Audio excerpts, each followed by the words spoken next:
This is rjcarbone, and you're listening to BD4. Anthony for three. Bang!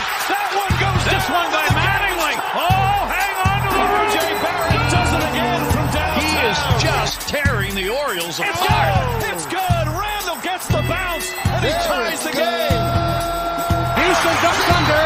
Got it. With 8 left. A grand slam the other way for Aaron Judge. Penetrates, creates, and showing some dexterity as well with the left hand. Yankees win. The Yankees win.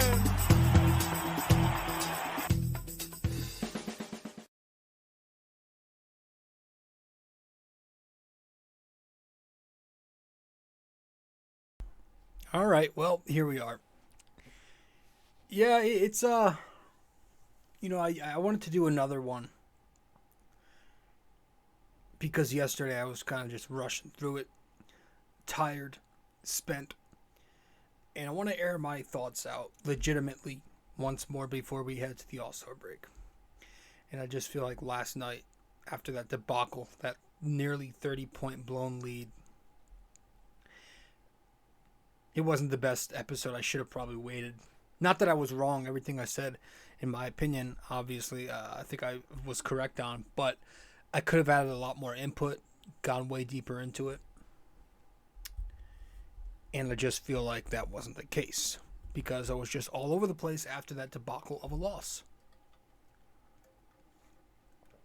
But that's what we're going to talk about. We're going to talk about the state of the Knicks. Basically just the state of the Knicks as an organization. The front office, head coach. There's an obvious disconnect, which we're going to talk about it. We're going to talk about this team, where I am with this team. And, yeah, man. This will be our final episode before the break. Again, I might have, 1, 2, maybe 3, I don't know, shows during this 9-day layoff. But All-Star break is coming up. At least Obi Toppin's in it. He's in the dunk contest. Knowing the Knicks, Tom Thibodeau's going to be there to take Obi off the court and make sure he doesn't get more than one dunk attempt. That was a poor attempt at making a playing time joke, which obviously did not go well. That was bad.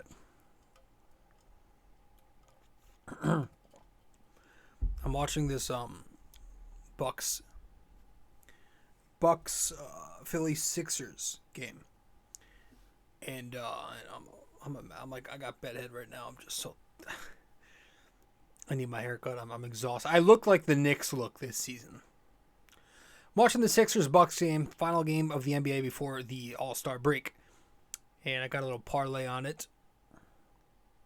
It's a 10-legger, 10-pick parlay with $10 down. It was a free $10 bet. I figured, why the hell not? And it ain't looking too bad, but I don't know about Danny Green hitting a couple of threes. That might be the one that kills me. Everything else looks like it's on par. What's not on par is the Knicks, and we're going to talk about them. But first, guys, if you have not yet subscribed to this podcast, do it now. I'm your host, RJ Carbone. You're listening to BD4, where there's no better way to get your Yankees and Knicks analysis. We also do MMA on the weekends. May or may not be talking about this upcoming fight night. Kind of a boring card. I don't know anybody on this card. Not even the main event. But, of course, we're going to be talking about some fights in the future. Because we got that big 272 card coming up. And I think the Islam Makhachev fight's coming up, too. If I'm correct. Beneil Dariush injured himself, so he had to back out, and I think Bobby Green is unofficially taking that spot for now. All right, let's talk Knicks. Like I said, if you have not yet subscribed to the podcast, be sure to do that. You can find BD4 on all the listening platforms, and you can also watch this podcast too on YouTube. If you haven't yet, follow me on social media. I'm on Facebook, rjcarbone, and I'm also on Instagram at rjcarbone. All right. Let's head to it. Let's get to break, get back, and we'll talk about Thibodeau, the FO, and the Knicks when we return. Hey guys, so I've noticed that only a small portion of you who watch BD4 on YouTube are actually subscribed. So if you do enjoy this podcast and maybe you want to be notified when new episodes release, I'd consider subscribing and also hitting that notification bell. This way we can help the channel grow and you won't miss a single episode of BD4. Alright, let's get back to it.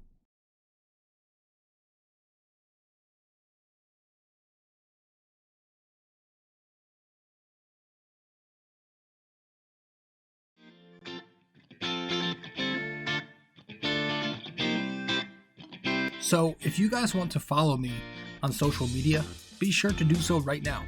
I'm on Facebook at rjcarbone, and I'm also on Instagram at rjcarbone. Once again, if you want to find me on Facebook, that is rjcarbone. Instagram at robjcarbone.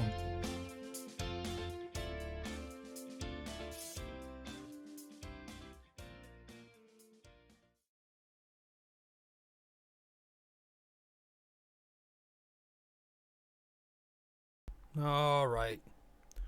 Fine, we'll talk about it. Let's get to the Knicks. It's just not looking good, right? And to recap what we mentioned at the top of the show yesterday, and as you're listening to this episode, it should be February 18th, the latest, maybe the 17th if I can get it out. But most likely early February 18th, which is a Friday. But like we said at the top of the show yesterday, man, the Knicks blowing leads left and right. They blow a lead by 21 points to the underachieving Lakers on February 5th. They blow a late 12-point lead against the Utah Jazz just 2 nights later. They blow a 23-point lead on the 12th to the lackluster Portland Trailblazers, who are with nobody anymore. And then you lose in overtime to an inexperienced tanking Thunder team on Monday, who were without Dort and Gilgeous-Alexander, their 2 best scorers. And now you face a depleted Nets team without Kyrie Irving, without Durant, without Ben Simmons. You go up 28 points on your home floor, although it certainly sounded like Barkley last night. Yeah, all 5 Nets fans were in attendance, but they made it loud, unfortunately. And you blow it. You blow the lead in the second half, and you end up losing 111-106. I would like to look at what the score was in the second half. But it was once again one of those games where it was an outstanding start. And I'm not going to spend a lot of time recapping this because we did last night. But, the Knicks making a true effort to play with pace and up the tempo of the game. They were moving the ball well, knocking down their threes. A quick offense. They were 5 for 5 on the arc. Grimes, Fournier, Randall hitting a pair.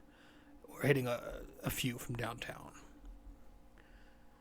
Playing high effort, high intense, energetic defense. Everybody was moving. Everybody was active. It looked like an actual basketball team. The funny part, as I mentioned last night, I go upstairs and I talk to my dad about it. And I tell them that they're going to blow this lead. Knowing the way this team is and how they've played lately, they are going to blow this lead. But the funny thing is, I was sort of half joking. Because the other part of my mind was like, they're up 30 points to a depleted Nets team. There's no way they lose this one. As bad as they are, they'll probably let the Nets make a fake comeback, but they won't exactly blow it. Third quarter comes, the pace slows down, and so does the shooting. We start over-dribbling. Randall's passing up open shots to dribble into the lane, and he's missing. And that is where it began, right there, the pace. When the pace slows down, the Knicks slow down. Their offense disappears. It vanishes. Mark Jackson was saying it. JVG was saying it. They were on point about the same thing. It's all about their high-tempo pace. When they get out run and start running, they play better. And they stop doing that. And am I toxic for getting the urge to root against the Knicks in that third quarter in the midst of that meltdown? That's up to you to decide. But I think I was rational. Because I think we're all tired of seeing Thibodeau commit the same exact mistakes and expect a different result. So I wanted to see him face the consequences live. I wanted to see him face the consequences of an embarrassing defeat and come to that realization of, hey, maybe running my starters into the ground for the 59th straight game isn't the best idea after all. But I don't know what I was thinking with that idea. Because this is who Thibodeau is. He's a concrete, hard-headed coach. He has told the media all season long in these post-game pressers, complete BS, right? That he's going to play the best available options. False. We were also told that the Knicks were planning on moving their veterans on deadline day to free up rotation minutes for their younger prospects. They made 0 moves. False again. And now we're being told that just wait until after All-Star break, which I laugh at for 2 reasons. One being that's total BS. Okay, because I don't buy that anymore.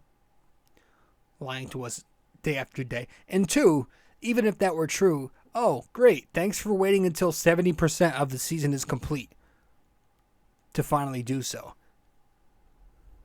And don't feed me the whole you're raising their value for a trade in the summer thing.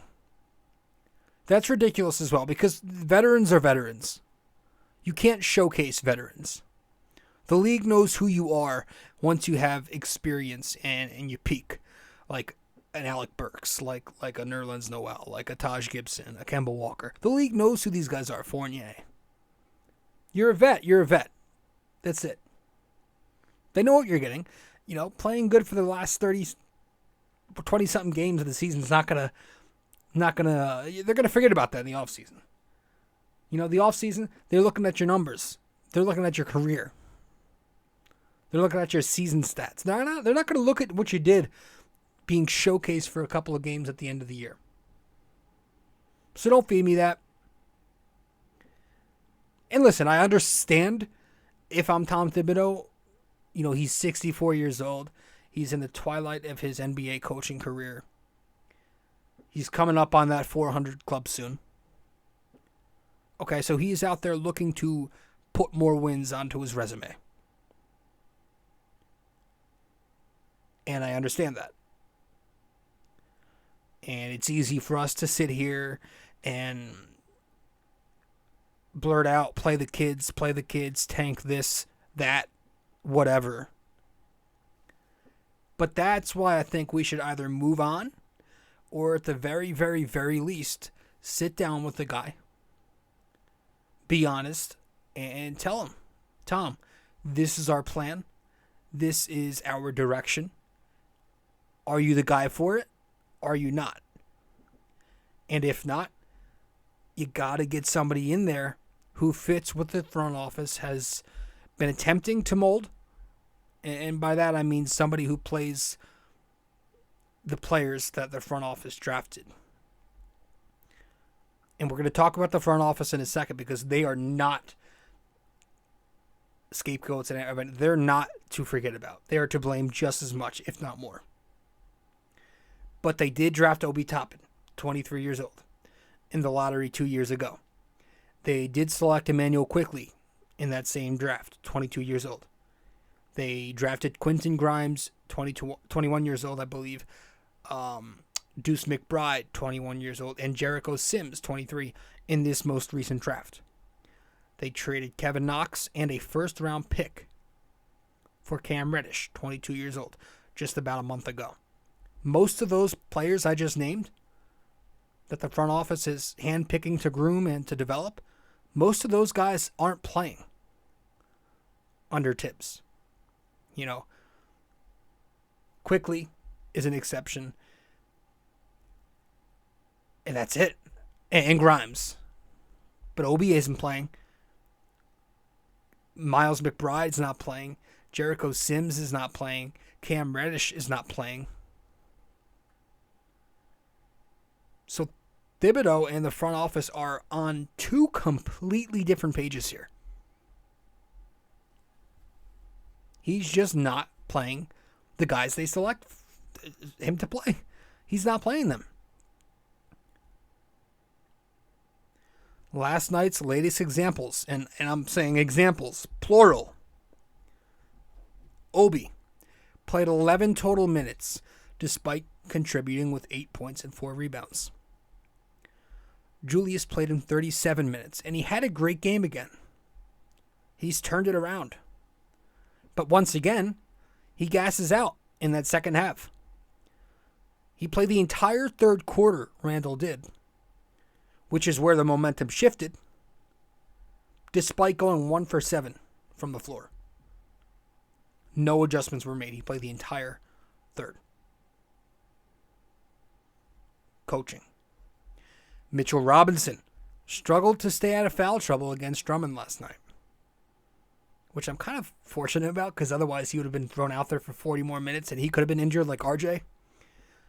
And instead of running Toppin out there a little more, who has statistically played well when paired with Randall up front, and we'll get to a statistic on that later, Thibodeau elects for his favorite 36-year-old Taj Gibson to get 25 more minutes.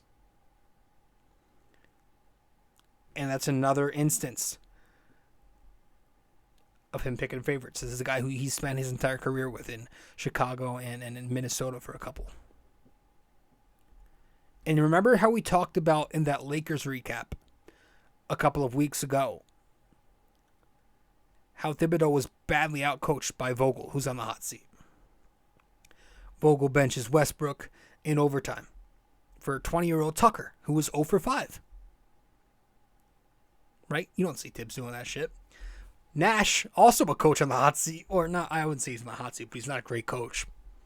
Outcoaches him last night. He does the same thing. Entering the fourth quarter, you have New Jersey with just 73 points. They needed some offense. They needed some shooting. So what's he do? He takes out Drummond, who was on his way to damn near 20 rebounds, and he puts Aldridge in because he needs offense. And Aldridge goes off for 11 of his 18 points in the fourth quarter, looking like it's 2013 again. That's Steve Nash adjusting to the flow of the game. Another instance of Thibodeau being stubborn. Cam Reddish receives 13 minutes last night, just 13.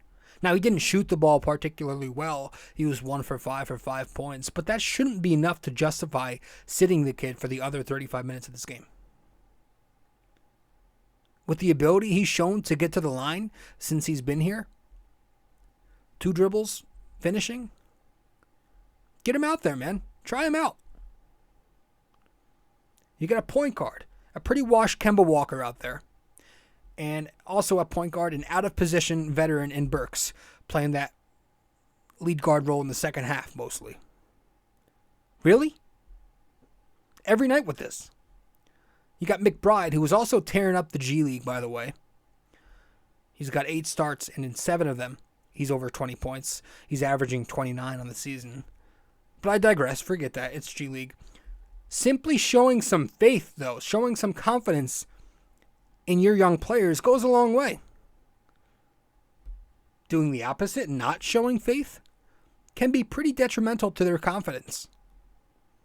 Especially for someone like Cam, right? Who asked his way out of Atlanta because of not getting enough PT. He was averaging 23 minutes over there, and he wanted out. Now he's averaging half of that, and he's playing in what? He's played so far in 8 games. He's a wing with size and athleticism. Play him. Play him. And even when guys like Cam and like Obi are out on the floor, you'll see it often where the way Thibodeau instills them in the offense, it's so poor. They're out of their roles in the offense. They're hiding in the corners, off the ball, as these floor spacers, completely out of the play. Again, Cam is a guy who just needs a couple of dribbles and he's in the lane. When he's in the lane, and he's at the rim. He could draw contact. He's athletic. Obi, another athletic wing. He's a great cutter and an excellent player to use in the roll or in drive and dump out of that dunker spot. Play him. Another instance last night, Grimes. Now, Grimes has been getting playing time, so props to Thibodeau there. But this kid was 3 for 3 in the first quarter. 2 of those were from downtown. The remainder of the game, he gets just 2 field goal attempts. 1 shot in crunch time. Yet, you've got someone like Fournier, who's 35% last night. Less points than he has shot attempts. He still getting all these multiple actions ran for him, and he was the second on. Yeah, he had 17 shots. He was second on the team. And quickly, he was the Knicks' hottest shooter last night. He finally breaks out. Finally.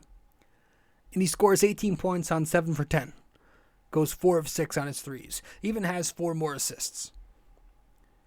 But it's once again Alec Burks, who scored 3 points in 26 minutes overall, that gets the nod at the point guard spot over IQ in the fourth. IQ checks in with a minute and change left. And I mentioned the Aldridge thing by Nash. There was also another instance I want to bring up, and I think I brought this up last night too. But if you missed it, I'll repeat it. Last night, 20-year-old rookie Cam Thomas missed 9 of his 11 attempts in the first 3 quarters. But Steve Nash shows faith, and he rides with them in the fourth. And Thomas ends up rewarding Steve Nash, going 7 for 10, scoring 16 of his 21 points in the fourth. He was the one that hit the dagger to send Jim Dolan home early. Again, how often do you see Thibodeau give his prospects a leash like Thomas got? Or how often do you see Thibodeau make an adjustment within the flow of the game like Nash did with Aldridge? You don't. You don't see that often. And once more, not to say that McBride, Cam, Obi, all these guys are going to be superstar players, because I don't think that. You know, the verdict is still out on all of them. They're not going to be superstar players. Neither of them are. But why does it have to be to that extreme? You know, why can't we just see it the way... Why can't we just see what they have? So you know how much of an upside we're talking about here. You know, why can't we just try and maximize our assets? You know, tanking doesn't always have to be about the draft. I know this Ivy kid is there, whoever. But sometimes it's just simply about evaluating your young talent. That's all it needs to be. Why can't we just play them, not because we think they're going to drop 30 a night and lead us to some more wins? No, we want to see what they have. Evaluate your talent. Because, I mean, it's time to get real, right? It's time to get real. You're looking at a team who is 25-34. They are a 12th place team who has to jump 2 teams just to get to the play-in.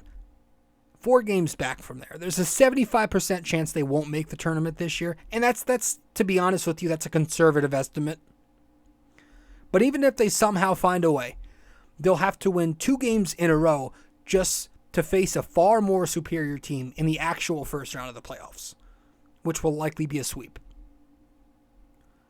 So if you're being real, you're brutally honest, it's best to pivot your focus onto player development from here forth. Because I'm tired of it. You're tired of watching this team go out there, get big leads, and then give it right back up because we refuse to make an adjustment. We start hot. We play with rhythm. Last night we're playing that pace and space, Brad Stevens style offense. We're hitting our shots. Then we suddenly go back to what doesn't work so early in the second half. We slow it down. We play that 90s style of half-court hoops. Burks is at point guard dribbling east to west, and he's not a good finisher at the rim. Trying too hard to get to the line. Out of the offensive rhythm. We're running through pick and roll just to get to Randall in some elbow ISO. Randall's trotting up court just to do some handoff with Fournier. And I understand some of the lack of offensive identity has to do with not having RJ in these last 4 games to run actions out of that pistol formation that he so much likes to do.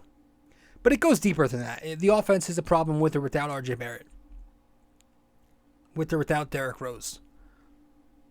We cannot keep running out a slower offense with the same couple of sets in the half court and expect to survive in an era like this one. We can't. And maybe that's it. Maybe Tom Thibodeau knows he's done. Maybe he knows something we don't, and he's actually gotten more stubborn as we've gotten deeper into the season because he knows that it's over for him soon. Maybe that's why Randall's been dogging it most of the year. And now he's picked it up because he knows something we don't. I don't know. And I said I was going to mention a stat. I was looking at some of these lineup combos, and I was listening to a podcast, and they read this stat off, and I double-checked on Basketball Reference because I have no trust. I don't know why. I like to see for myself, but I was amazed because I hear this stat. And since the start of last year, Julius has played 4,600 minutes. Obi 1,500. Together, they've played in 139 minutes together. Despite the success we've seen when they coexist, they've got a plus 2.7 net rating in that span. And if you watch it, they run faster, they hit their threes, they're dunking, cutting. Despite the success, when they play together, they don't get the opportunities. They don't even rank within the top 20 two-man tandems in minutes played on Basketball Reference on the Knicks roster. It's sad. But instead, Thibodeau likes to go with his more traditional, defensive-minded backup bigs. Right? He opts for his 48 minutes of rim protection over youth and athleticism.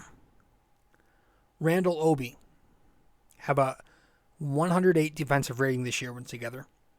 Randall with Noel and Randall with Taj, 113. So it's nothing crazy of a difference, but it's enough to where you should try switching it up when you consider they're slightly better defensively and they're much better offensively with him and Obi running that 4-5. Experiment. That's all we're asking. You're losing. You want to tank with vets, or do you want to tank with players who are going to be here long term, or players that you could use as trade assets? Tank with your youth.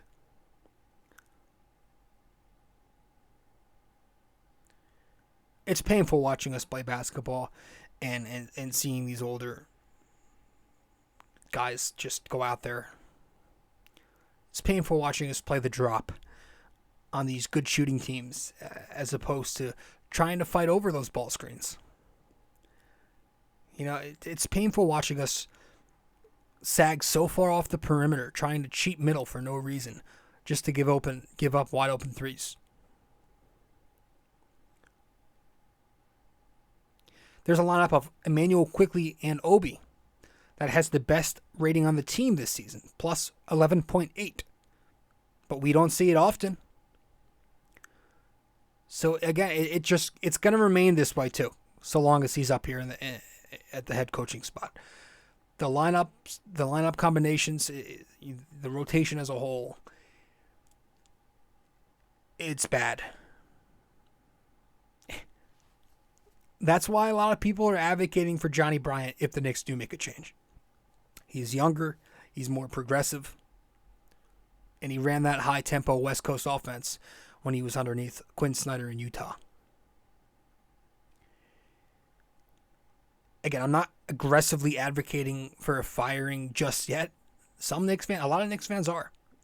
But I am definitely not against it either. If it happens, I'd be kind of satisfied. And I get that the Knicks are at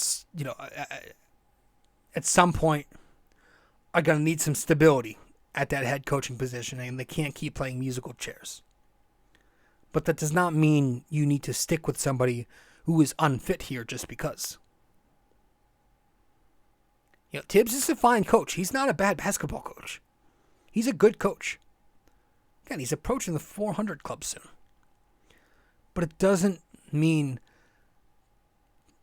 that it doesn't mean that you're a fit here. Being fit for a team and being a good coach are two completely different aspects. He's just not fit. He's fit on a contending good team that isn't or shouldn't be in rebuild mode. And when the day comes where the Knicks do move on, you already know the NBA media narrative, right? You already know they're going to run with the scapegoat fall guy narrative. But the real diehards like you and I, the ones who invest 48 minutes of their time every night into this team or every other night, know exactly what's going on. Know exactly why things are the way they are. And this is where I want to pivot to the front office. First, I want to head to break. When we get back, we'll wrap it up and talk about the FL a little bit. Stay with us.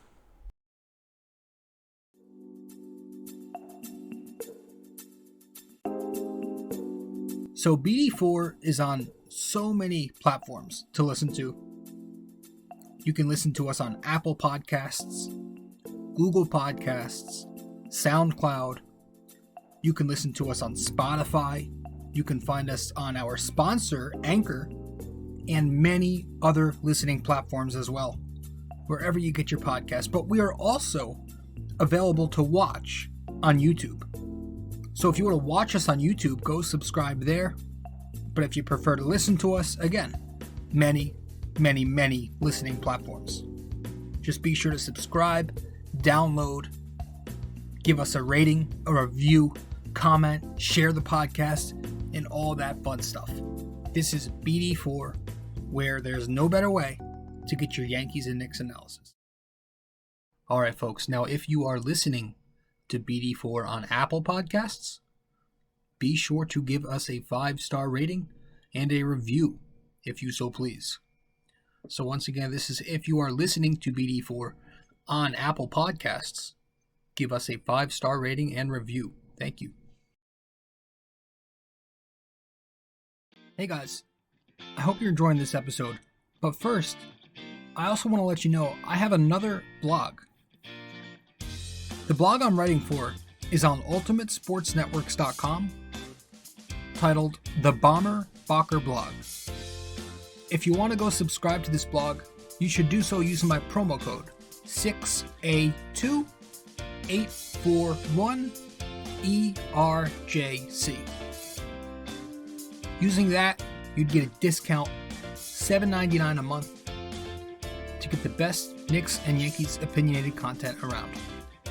Once again, guys, the Bomber Bacher blog on ultimatesportsnetworks.com using promo code 6A2841ERJC, $7.99 a month.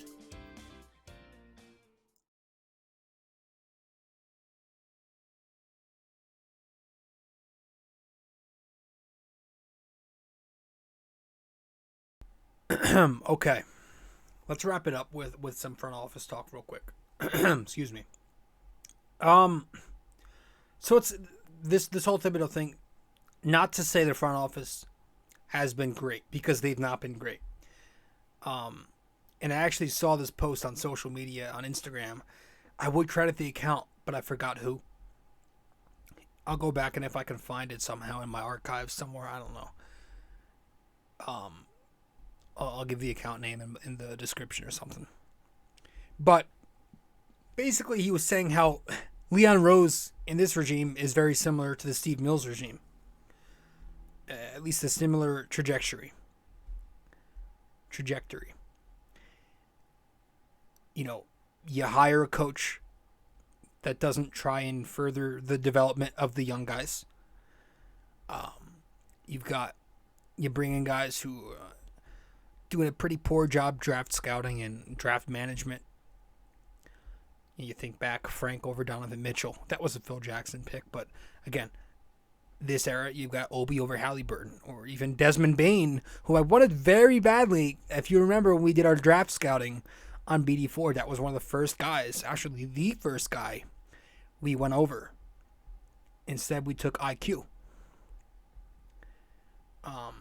And you have us in this weird spot where we're going to miss out on the top pick because we're not bad enough. And because we're not good enough, we'll probably pick somewhere in the 8 to 14, 15 range. Which isn't great when you consider, again, our subpar draft scouting. And going out and missing all these top flight free agents again under this regime. DeMar DeRozan, Lonzo, you let them go to Chicago. There are a couple of other names too. I'm not thinking of it at the top of my head, but instead, we overpay for players who do not fit the Thibodeau style. Right? We talked about how some of the guys that we brought in, rather, given Fournier $73 million, that was a complete mistake. Bringing in Kemba and sticking him with him as long as we have, that's failed. So it's like, why are you at the same time giving him guys that you know he's not going to play? And these prospects. And, he benches Kemba and the whole thing erupts. And he's forced to play Fournier because of politics. But also, why aren't you influencing? You're the front office. You have the superiority, if that's a word. Why aren't you influencing him and putting a little pressure on Thibodeau to play these young prospects you've got? The ones you drafted for, the ones you traded for. You are the front office. You have that control. Thibodeau's not playing GM anymore like he was in Minnesota. He's just simply the head coach. Why? That's where it confuses me. Because you got Leon Rose, who's... First of all, this guy speaks to the media once a year. I forgot what the damn guy looks like. I would have forgotten what he looks like if it wasn't for the damn Tony Soprano memes. But he's bringing in these random new consultants out of nowhere from time to time. Like the latest one being this Rosas guy. And it's got to make you question, is it because he's got no clue what he's doing? He needs this much help? Then you got the report today about Worldwide Wes and, his conversation with Dolan. Wes is telling Dolan how Tibbs is to blame for part of this season. There seems to be a lot of drama, a lot of finger pointing, a lot of politics going on here, and I do not like it. So it's looking pretty grim at the moment, but it's weird because it's like Leon Rose was the one who handpicked Tom Thibodeau because they've got a close relationship. So it's very confusing. Very confusing. That's what I'm saying. There's an obvious disconnect there. They're not on the same page, and this conversation that we keep talking about needs to happen. Sit down with each other and talk. Air out your grievances, air out any miscommunication. This has to happen. Get it together because right now it's not looking good. That's all we've got. We're going to head to our final break, get back. We'll wrap it up with the NYY-NYK-MMA question of the day. Stay with us.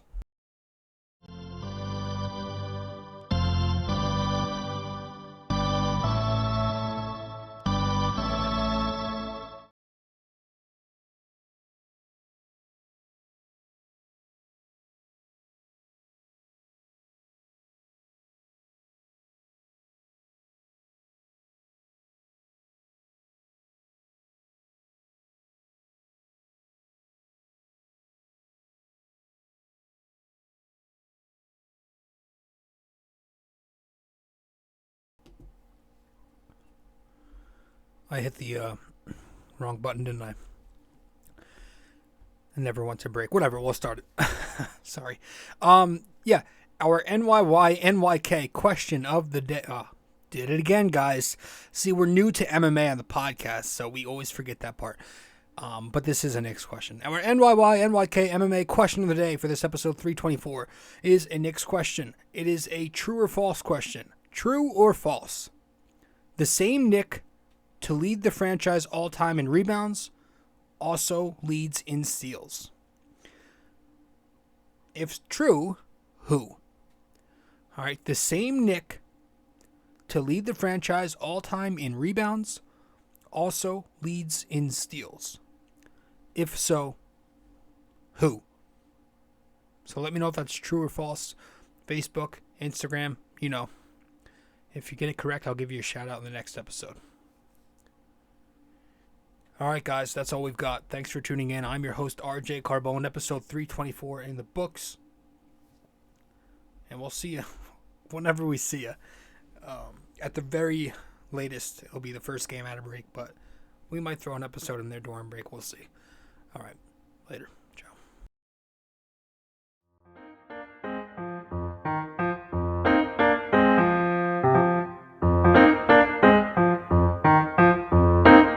This podcast is brought to you by Anchor. It's the best way to make a podcast. Download the Anchor app or go to anchor.fm.